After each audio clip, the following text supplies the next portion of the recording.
Hey everybody, Sean here, and welcome to Revealing Truth. And special thanks to Carrie Merle for sharing this. As the headline reads, an Italian teen becomes the first millennial Catholic saint.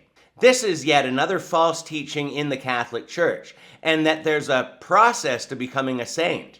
And we'll show you what this unbiblical process is in just a moment. But in the Bible, saints are believers.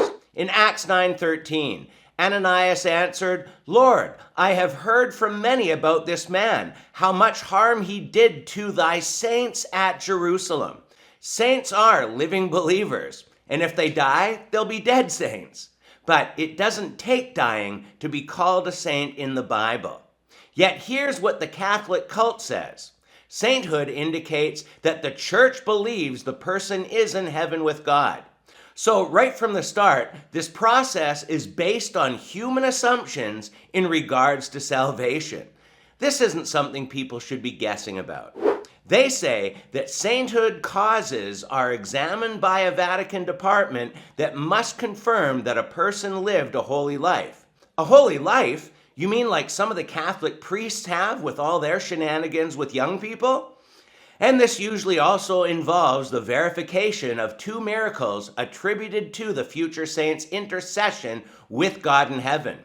It usually involves the verification of two miracles, but not always.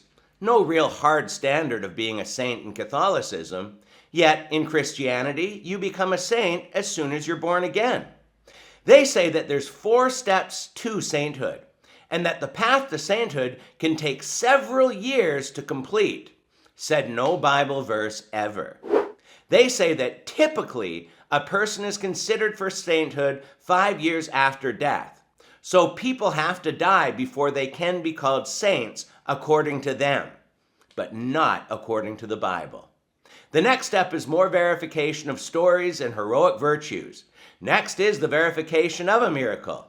Sorry folks, unless you've performed a miracle, you'll never be called a saint within the Catholic cult. And as said before, they usually require a second miracle if you're going to be referred to as a saint. None of this is biblical, and this is yet one more reason Catholicism and all its heretical teachings should be avoided. If you are born again, then the Bible is clear that you are a saint if you're a saved believer.